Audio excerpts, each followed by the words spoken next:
가지고 말씀을 함께 나누겠습니다. 여러분, 인생을 보는 두 관점이 있습니다. 하나는 사람의 눈으로 보는 관점이 있고, 또 하나는 하나님의 눈으로 보는 관점이 있습니다. 오늘 본문에 등장하는 그 요셉의 인생도 이 두 관점으로 볼 수가 있습니다. 성경 본문을 읽어야 되는군요. 읽어야 되나요? 네. 찾아뵙겠습니다. 네. 창세기 45장입니다. 창세기 45장, 우리 5절에서 4절에서 8절 말씀입니다. 우리 다 같이 한 목소리를 읽겠습니다. 45장 4절에서 8절입니다. 요셉이 형들에게 이르되 내게로 가까이 오소서. 그들이 가까이 가니 이르되 나는 당신들의 아우 요셉이니 당신들이 애굽의 판자라. 당신들이 나를 이곳에 팔았다고 해서 근심하지 마소서. 한탄하지 마소서. 하나님이 생명을 구원하시려고 나를 당신들보다 먼저 보내셨나이다. 이 땅에 2년 동안 흉년이 들었으나 아직 5년은 밭갈이도 못하고 추수도 못할지라.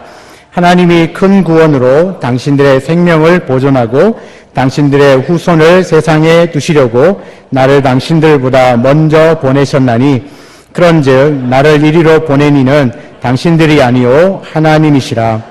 하나님이 나를 바로에게 아버지로 삼으시고 그 온 집의 주로 삼으시며 애굽 온 땅의 통치자로 삼으셨나이다. 아멘. 하나님의 눈으로 보는 능력, 감사라는 제목으로 말씀을 나누겠습니다. 우리가 사람의 인생을 두 관점으로 볼 수가 있는데, 하나는 사람의 눈으로 보는 관점이 있고 또 하나는 하나님의 눈으로 보는 관점이 있습니다. 오늘 등장하는 그 요셉의 인생도 이 두 관점으로 우리가 볼 수 있습니다. 먼저는 사람의 눈으로 보면 이 요셉의 인생은 한마디로 말하면 기구한 인생입니다. 요셉은 아주 어린 나이에 어머니를 잃습니다. 동생 베냐민을 낳다가 난산으로 인해서 어머니가 일찍 죽습니다. 그러니까 어린 나이에 어머니의 사랑이 가장 필요할 시기에 요셉은 어머니가 없이 자라게 됩니다. 그 어머니의 사랑을 대신한 사랑은 그 아버지의 사랑이었는데, 그 아버지의 사랑은 그렇게 건강한 사랑이 아니었습니다. 편애의 사랑이었죠. 요셉만 사랑하는 편애의 사랑. 그 편애가 나중에는 이 더 큰 아픔으로 요셉에게 다가옵니다. 요셉의 청소년기에도 큰 아픔의 시기였습니다. 요셉은 17살쯤 되었을 때 아버지가 형들이 양을 치는 곳에 가서 양떼들은 잘 있는지 또 형제들은 잘 있는지 보고 오라고 이 요셉을 보냈는데, 그 자기들에 다가오는 그 요셉, 형들은 그 요셉을 잡아다가 이제 죽이려는 생각을 합니다. 그렇지만 제일 맏형이었던 르우벤이 그 요셉의 목숨은 살려주자고 말했기 때문에 그 살고 그 대신에 깊은 구덩이에 던져 넣게 됩니다.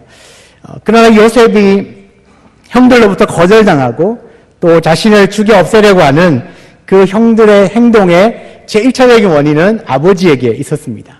아버지의 그 지극한 편애 때문에 형제들은 그 요셉을 미워하게 됐고, 또 급기야는 죽여 없애야 되겠다라는 그 살인의 충동까지로 그 형제들 마음 가운데 들어가게 되죠. 요셉은 이렇게 청소년 시기에 아주 깊은 구덩이에서 죽음의 문턱을 경험하게 됩니다.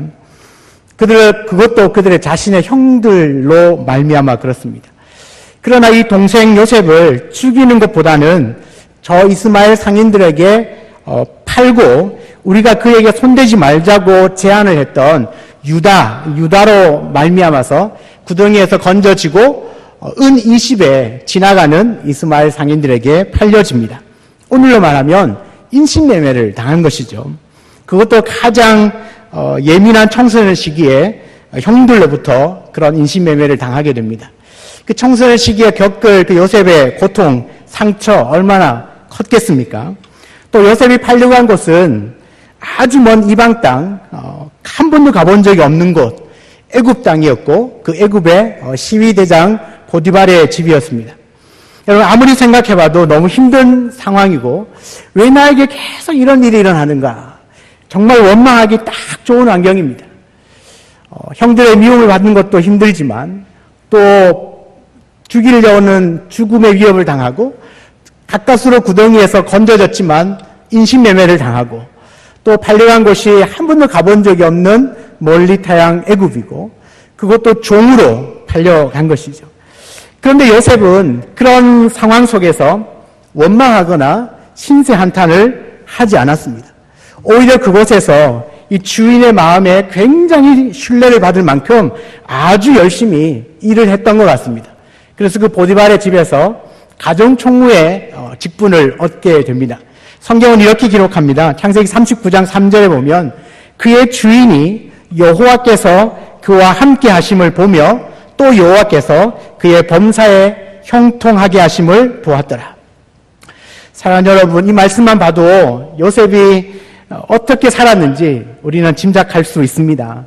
그는 그 형제들에게 팔려서 종이 된 자신의 신세를 한탄하고 있었다면 과연 하나님께서 그 요셉과 함께 하셨겠습니까?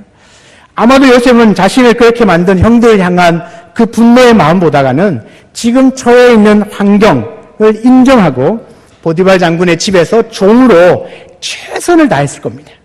불평하거나 불만하기보다는 지금 있는 그 위치에서 최선을 다해서 종으로서 그의 일을 감당해냈다는 것이죠.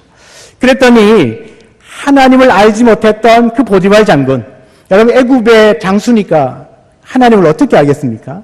하나님을 한 번도 들어본 적이 없는 그 보디발 장군의 눈에도 이 요셉은 그 요셉이 믿는 하나님이 함께하는 것처럼 보여지는 겁니다. 불신자의 눈으로도 요셉을 봤더니 저 요셉은 자기가 믿는 그 하나님이라고 하는 신이 함께하는 것처럼 보였다는 것이죠. 그만큼 그의 삶에 하나님이 함께 하셨고 그 삶의 성실함이 드러나고 있습니다. 그런데 어느 날 날벼락 같은 일이 일어납니다. 이 보디발 장군의 부인이 요셉을 유혹하고요. 자신이 유혹에 넘어오지 않으니까 또 누명을 씌워서 옥에 가두어버립니다. 하루아침에 종으로 있다가 죄수의 몸이 됩니다. 다시금 큰 좌절에 빠질 수밖에 없는 상황입니다. 진짜 되는 게 없습니다. 종으로 팔려간 것도 너무너무 억울하고 힘든데 그것도 누명을 쓰고 또 옥에 갇히는 죄수의 몸이 되었으니까 얼마나 힘들겠습니까? 뿐만 아니라 그 감옥 안에서도 그는 배신을 경험합니다. 여러분 그 감옥 안에 함께 갇혀있던 그 바로의 신하 중에 술 맡은 관원장이 있었습니다.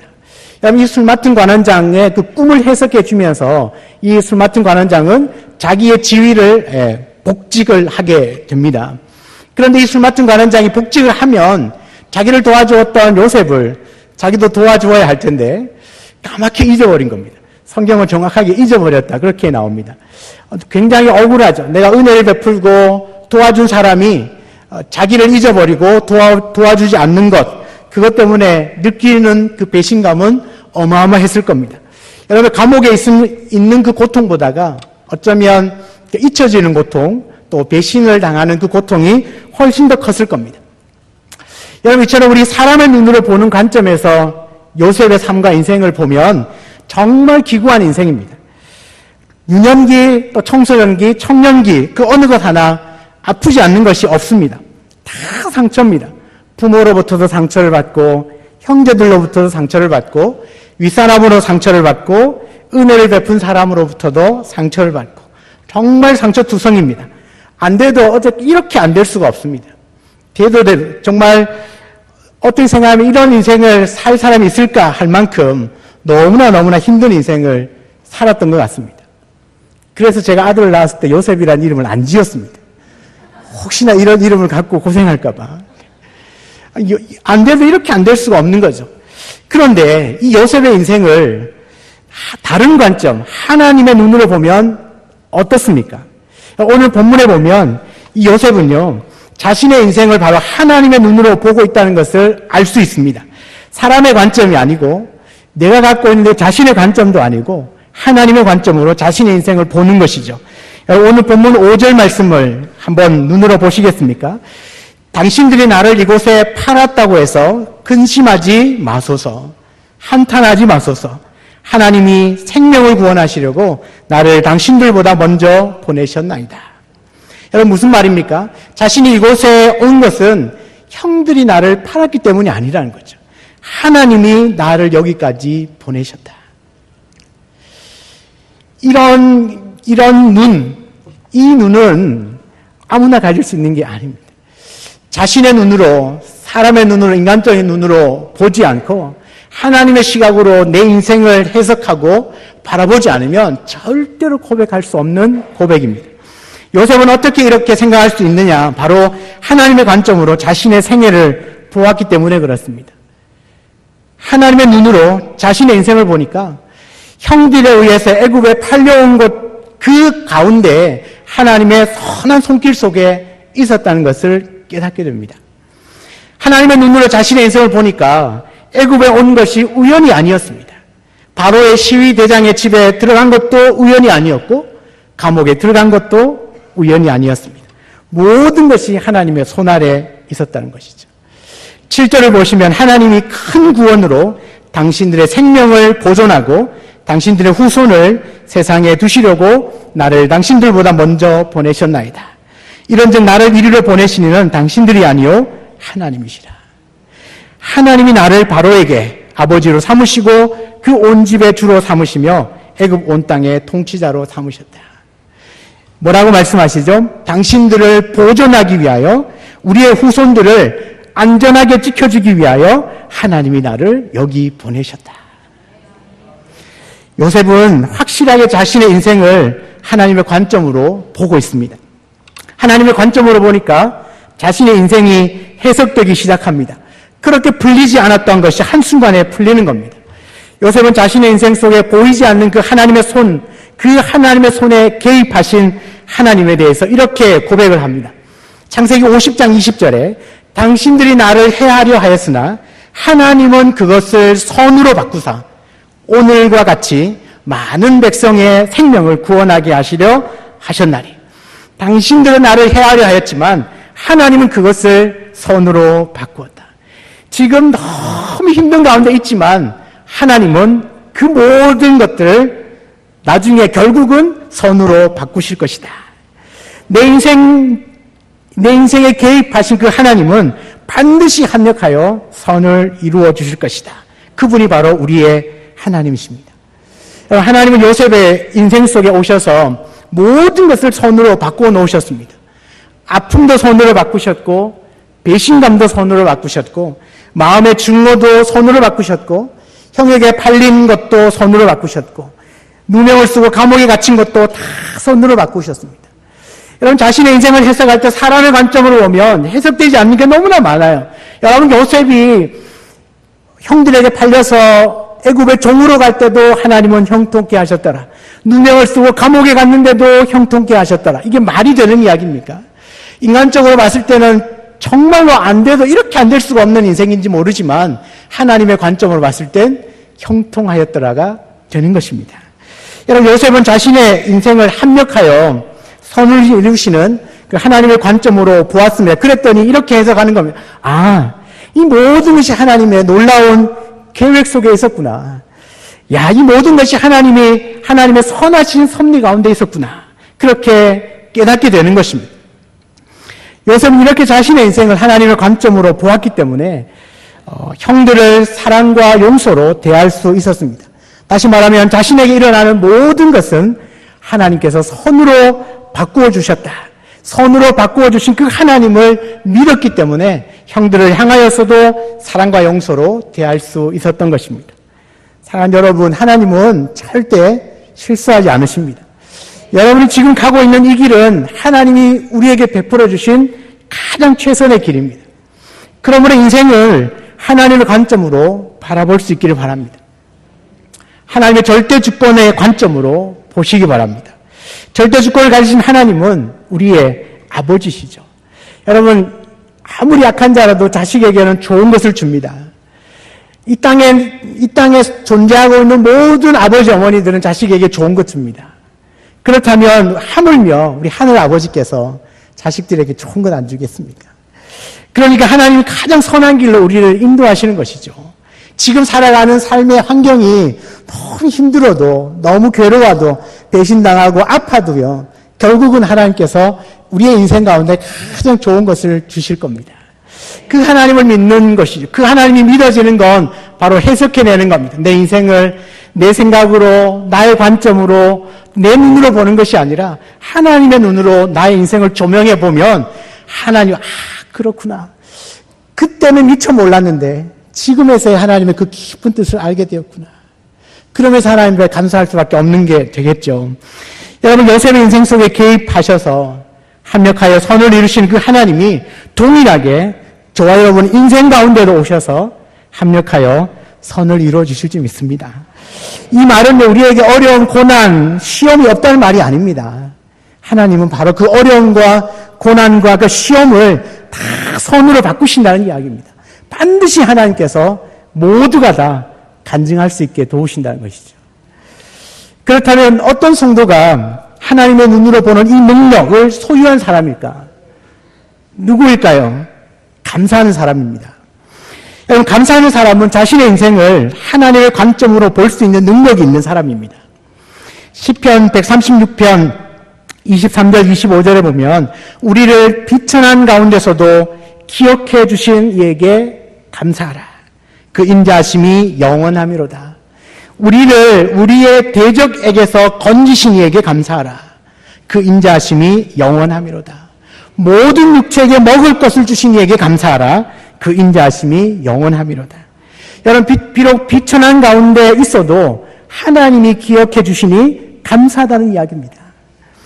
지금 상황이 비천한 가운데, 실패한 가운데 죽을 지경인데 감사할 수 있습니까? 그런데요, 그런 상황 속에서도 감사할 때 하나님이 기억해 주신다는 겁니다. 저는 올여름에 네팔로 단기 선교를 다녀왔습니다.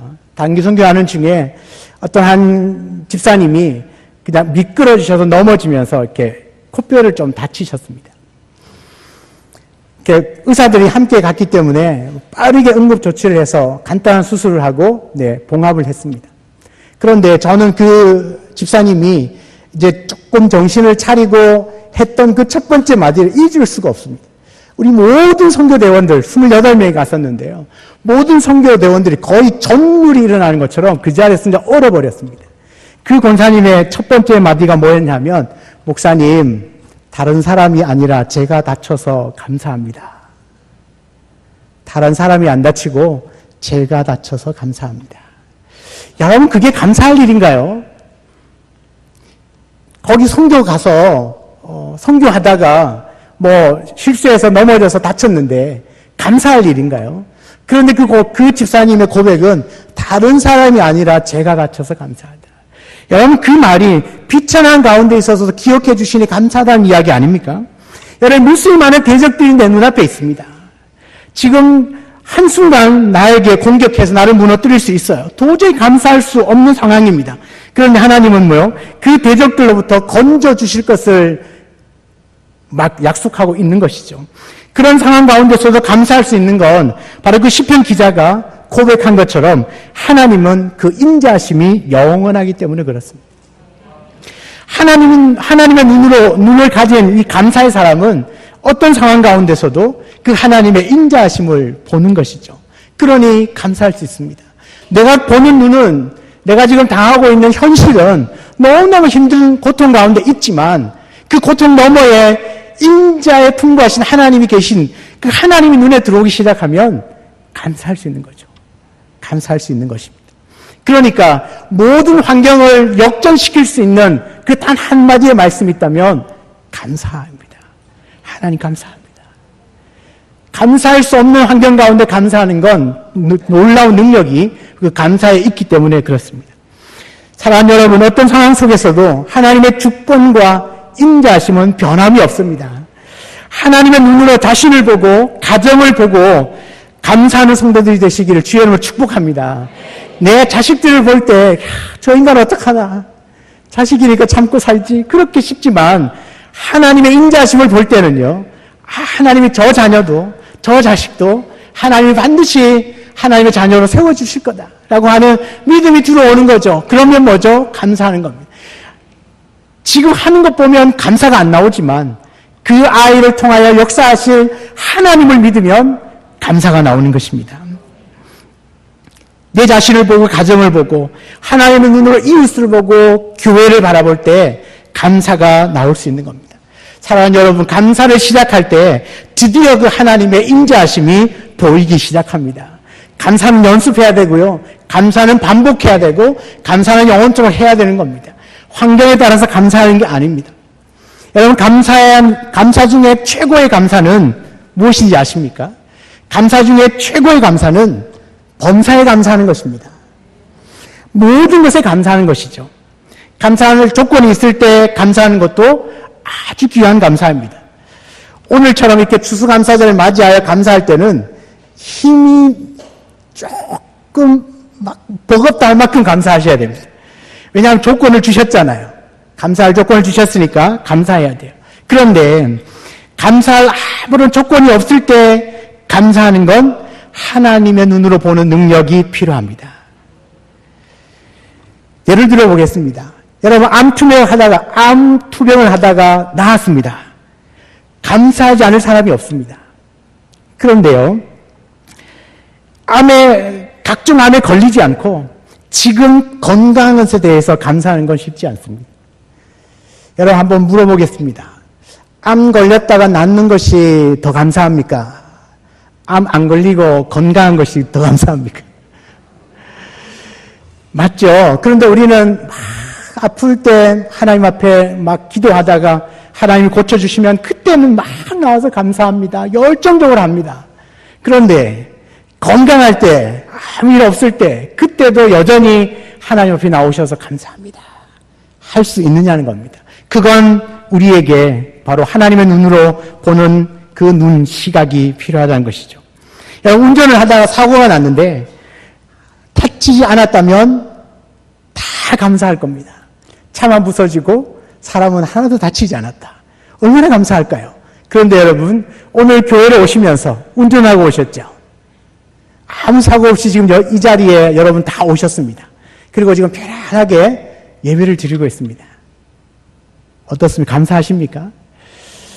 우리가 사고가 났는데 많이 다치지 않는 것에 감사하는 것도 너무너무나 좋은 감사, 반드시 감사하셔야 됩니다. 그러나 그렇지 않고 일상에 내가 살아가는 삶 가운데 특별한 별일이 없어도 아무런 일이 일어나지 않아도 내가 생각해 볼 때 감사의 조건이 별로 없는 것 같아도 그 평범함에 감사한다는 건 굉장한 믿음이 필요하고 굉장한 하나님의 눈이 필요합니다. 어떤 조건이, 어떤 환경이 갖춰졌을 때 감사는 누구나 할 수 있지만 평범한 일상에 감사할 수 있는 사람은 그리 많지 않습니다. 사랑하는 오늘 성도 여러분, 감사의 조건이 있을 때는 당연히 감사하셔야 됩니다. 그런데 오히려 아무런 문제가 없고 걱정도 없고 평안하고 내가 기도의 제목이 좀 많이 생각나지 않을 그때, 진짜 그때 하나님의 눈으로 인생을 해석할 줄 아는 사람은 감사합니다. 그 감사가 진짜 감사입니다. 우리가 추수감사를 통하여서 하나님 앞에 드려야 될 감사가 바로 그런 감사입니다. 특별한 뭔가가 있어서 감사가 아니라 평범함의 일상의 감사. 그것이 감사 중에 감사인 줄 믿습니다. 여러분, 이처럼 범사에 감사하는 사람은 내 삶을 하나님의 눈으로 보는 그 능력을 지닌 사람입니다. 이 범사에 감사하는 사람은 먼저는요, 내 인생의 절대 주권이 하나님 손에 있다는 걸 믿는 사람입니다. 나의 인생은 내가 주인이 아니라 하나님이 주인이라는 사실을 믿는 사람은 범사에 감사할 수 있습니다. 그러니 내 인생의 주인이 하나님이시니까 좋은 일이 있을 때도 안 좋은 일이 있을 때도 어려운 일이 있을 때도 기쁜 일이 있을 때도 그분께 감사할 수 있는 겁니다. 여러분, 요셉의 인생에서 깊은 수렁으로 계속 들어가지만 내 인생을 주관하시는 분이 하나님이라고 하는 믿음이 있는 그 요셉은 신세 한탄하지 아니하고 그 현장에서 최선을 다하는 그 삶은 성경에 기록되어지지 않아도 분명 그는 감사하면서 살았을 겁니다. 왜냐하면 바라보는 관점 자체가 다르거든요. 눈이 다릅니다. 눈이 다른 사람은 감사밖에 보이지 않는 것이죠. 그러니까 내 인생의 주인이 하나님이시니까 내가 지금 하고 있는 일, 나에게 일어나는 모든 일은 누가 하시는 겁니까? 하나님이 하시는 일이죠. 그러니까 하나님이 하시는 일이면 감사하지 않을 것이 있다 없다? 없는 것이죠. 그러니까 나 인생의 주인이 하나님이시니까 내가 행하고 있는 나에게 일어나는 모든 일에는 감사할 것밖에 없는 겁니다. 왜요? 하나님이 주인이시니까요. 주인이신 그분이 행하시는 일에 실수가 있습니까? 부족함이 있나요? 없잖아요. 비록 내가 경험하는 것이, 겪는 것이 힘들고 고통처럼 느껴질지 모르지만 반드시 주인이신 그분이 모든 것을 바꾸어서 선으로 만들어주시는 것이죠. 그래서 우리 아버지 하나님은 나를 위해서 합력하여 선을 이루시는 겁니다. 하나님은 모든 것을 넉넉히 선으로 바꿔주시는 하나님이신 줄 믿습니다. 하나님은 능치 못할 일이 없으시거든요. 하나님은 모든 것들을 바꾸어서 선으로 하실 만큼 능력이 탁월하신 분이시거든요. 하나님이 연세가 많으셔서 요즘 힘이 좀 빠지셨나요? 하나님 능력이 조금 줄어드셨나요? 예전만 못하시나요? 하나님은 예전이나 지금이나 앞으로도 여전히 그분의 능력과 신실하심은 영원히 동일하시거든요. 예전에도 신실하게 나를 사랑하시고 인도하신 그분은 지금도 앞으로도 영원히 나를 사랑하시고 신실하게 그 은혜를 베푸실 것이거든요. 여러분, 요셉에게 일어난 일을 합력해서 선을 바꾸셨다면 오늘 우리에게, 나에게, 저와 여러분에게도 일어난 이 모든 일들도 다 합력하여 선으로 바꿔주실 줄 믿습니다. 그러면 여러분, 우리가 해야 할 일은 딱 하나가 있습니다. 뭐겠습니까? 감사하는 겁니다. 감사합니다. 따라해 보실까요? 감사합니다. 감사가 입에 붙으셔야 됩니다. 감사하는 그 표정은 어둡지 않습니다. 인상 쓰면서 감사한다고 연습해도 잘 안 됩니다. 그만큼 이 감사하는데 능력이 있고, 감사는 하나님의 언어인 것 같아요. 하늘 언어인 것 같아요. 그래서 많이 감사할 것이 없어도 감사하고, 감사할 것이 있을 때는 더 감사하고, 범사에 감사하기 시작하면 신실하신 하나님이 우리의 인생 가운데 풍성하게 역사해 주실 줄 믿습니다. 감사할 때 하나님은 그 믿음을 보시고 역전의 인생을 살 수 있도록 우리의 삶 가운데 깊이 들어오셔서 나의 주 나의 왕으로 나의 인생을 붙드시고 신실하게 내가 주님 앞에 서는 그날까지 이끌어 가실 줄 믿습니다. 하나님의 눈으로 보는 능력, 그것은 감사입니다. 특별히 오늘 추수감사주일인데 한 해 동안, 올 한 해를 지나오시면서 지금까지 우리에게 베푸신 그 하나님의 수많은 은혜를 기억하시면서 감사할 수 있기 바랍니다. 여러분, 지금까지 너무 멀리 가지 마시고 2018년 1월 1일부터 오늘까지 신실하게 내게 베푸신 그 수많은 은혜들을 기억하며 감사하고, 앞으로도 하나님께서 행하실 일들에 대해서 미리 감사하고, 또한 일상의 평범함 가운데서 늘 하나님께 감사함으로 온전한 영광을 하나님께 올려드릴 수 있는 평생 감사의 사람 되시기를 주의 이름으로 축원합니다. 내 앞에 보여지는 것만을 가지고 쫀쫀긍긍하고 끙끙 앓지 마시고 그 모든 문제와 그 모든 고통과 힘듦의 그 너머에 계시는 하나님을 보시고 그 신실하신 하나님을 의지하시면서 감사하며 나갈 때 하나님의 모든 인생을, 나의 삶의 모든 전 영역을 다 선으로 바꾸셔서 정말 모두가 다 아름답게 그렇게 우리의 인생을 주장하여 주실 줄 믿습니다. 우리 그 하나님 앞에 오늘 시간에 같이 한번 찬송하기를 원합니다. 우리 감사하신 하나님, 에베네셀의 하나님, 우리 찬양을 함께 드리면서